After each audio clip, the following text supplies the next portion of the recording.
RTGS నుంచి 40,000 మందితో CM Chandrababu teleconference నిర్వహించారు. క్షేత్రస్థాయి అధికారులతో నేరుగా మాట్లాడిన చంద్రబాబు అర్జీల పరిష్కారం, ప్రభుత్వ సేవలపై దిశానిర్దేశం చేశారు.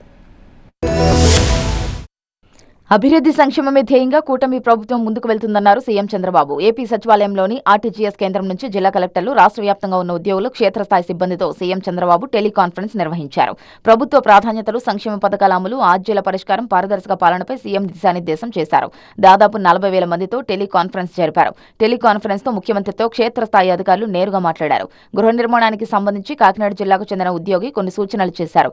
మంచి సూచన చేశారు, అమలు చేస్తామంటూ సదరు ఉద్యోగిని అభినందించారు సీఎం చంద్రబాబు. ప్రజలకు సంతృప్తికర సేవలు అందించడంలో టాప్ 3లో నెల్లూరు, తూర్పుగోదావరి, పల్నాడు జిల్లాల కలెక్టర్లు ఉన్నారని చెప్పారు సీఎం చంద్రబాబు. అన్ని జిల్లాల కలెక్టర్లు అభివృద్ధి సంక్షేమంలో ఎక్కడా కాంప్రమైజ్ కావద్దని సూచించారు సీఎం. ప్రభుత్వ సేవలు, అధికారుల పనితీరుపై తాను ఎప్పటికప్పుడు ఫీడ్బ్యాక్ తీసుకుంటున్నామని, జిల్లాల ఉన్నతాధికారులందరూ బాధ్యతాయుతంగా పనిచేయాలన్నారు. పెన్షన్ల పంపిణీకి ప్రజాదరణ బాగుందని, అలాగే అన్ని పథకాలు ప్రజలకు తీసుకెళ్లాలని కోరారు. ప్రభుత్వ ప్రాధాన్యతలు, సంక్షేమ పథకాల అమలు, ఆర్జీల పరిష్కారం, పారదర్శక పాలనపై సీఎం దిశానిర్దేశం చేశారు.